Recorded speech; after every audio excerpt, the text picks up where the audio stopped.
Corona virus आपके शरीर में अंदर एंटर कर गया तो फिर सिर्फ और सिर्फ उसका एक ही मकसद रह जाता है कि कैसे भी करके वो इस ह्यूमन बॉडी के सेल के अंदर घुस सके। यानी कि ये आपका एक सेल है और आपका पूरा शरीर ऐसे 37 लाख करोड़ सेल से मिलके बना है। अब प्रॉब्लम ये है कि कोरोना वायरस सेल के अंदर डायरेक्टली एंटर नहीं कर सकता। ये सेल मेम्ब्रेन है, यानी एक प्रकार से सेल की बाहरी दीवार। अब जैसे कि आप रूम में दीवार से नहीं डोर से ही जा सकते हैं, वैसे ही कोरोना वायरस सेल के अंदर सेल मेम्ब्रेन से नहीं डोर से ही जा सकता है। बस फर्क इतना है कि इसका डोर है ACE2 रिसेप्टर, कि कैसे भी करके इस कोरोना वायरस के स्पाइक प्रोटीन को आपके सेल के ACE2 रिसेप्टर से कनेक्ट होने से रोकना है। और बायोलॉजिकली इस काम को करने का सिर्फ और सिर्फ एक ही तरीका है कि कोरोना वायरस के स्पाइक प्रोटीन को ब्लॉक कर दिया जाए। और स्पाइक प्रोटीन को ब्लॉक करने का एक ही तरीका है कि इनके ऊपर एंटीबॉडीज चिपका दी जाए।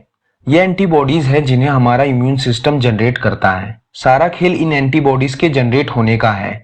जिसके अंदर ये राइट टाइम पर और राइट अमाउंट में पैदा हो जाती हैं, उसका कोरोना वायरस कुछ नहीं उखाड़ सकता। क्यों? इसलिए क्योंकि एक बार एंटीबॉडीज राइट टाइम पर जनरेट हो गई तो उसके बाद वो कोरोना वायरस के स्पाइक प्रोटीन से आके कनेक्ट हो जाएंगी और ये कोरोना वायरस आपकी बॉडी सेल के अंदर एंटर नहीं कर पाएगा। उससे ये अपनी करोड़ों कॉपी बना के आपके शरीर में इन्फेक्शन नहीं फैला पाएगा। अब बात आती है कि वैक्सीन का इसमें क्या रोल रहता है। आखिर वैक्सीन ऐसा क्या करती है? तो हमारे शरीर में सेम वही रिस्पॉन्स ट्रिगर करती है जो कोरोना वायरस से इन्फेक्ट होने पे होते हैं, पर बिना हमें नुकसान पहुंचाए। हमारा इम्यून सिस्टम इन रिस्पॉन्सेस को याद रखता है और जब हम कभी सच में कोरोना वायरस से इन्फेक्ट होते हैं तो हमारे इम्यून सिस्टम को पहले से ही पता होता है कि उसे कैसे इससे लड़ना है, जिसके कारण वो सही टाइम पे सही अमाउंट में एंटीबॉडीज बना के कोरोना वायरस को हरा देता है। जो सबसे पहले टाइप की वैक्सीन है वो है mRNA वैक्सीन। इसके एग्जांपल्स है फाइजर और मॉडर्ना।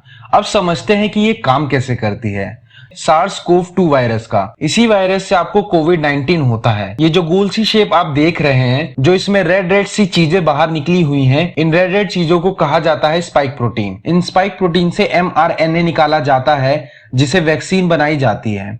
mRNA का मतलब है मैसेंजर RNA। mRNA को निकाला जाता है और ये आपकी बॉडी के अंदर वैक्सीन की तरह काम करती है।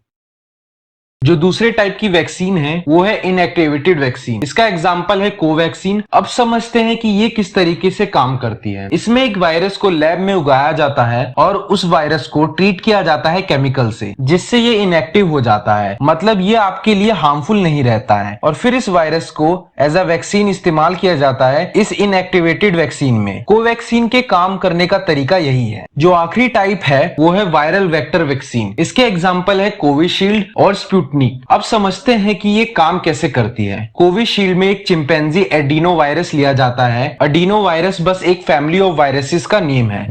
एक चिंपैंजी वायरस लेकर उसका जेनेटिक कोड हटाया जाता है और उस जेनेटिक कोड की जगह SARS-CoV-2 का जेनेटिक कोड डाला जाता है। तो एक चिंपैंजी वायरस जिसके अंदर जेनेटिक कोड है SARS-CoV-2 वायरस का, ये आपकी बॉडी के अंदर जाके वैक्सीन की तरह काम करता है। इसे कहा जाता है वायरल वेक्टर वैक्सीन। ऐसा क्यों? वेक्टर शब्द याद है आपको दोस्तों?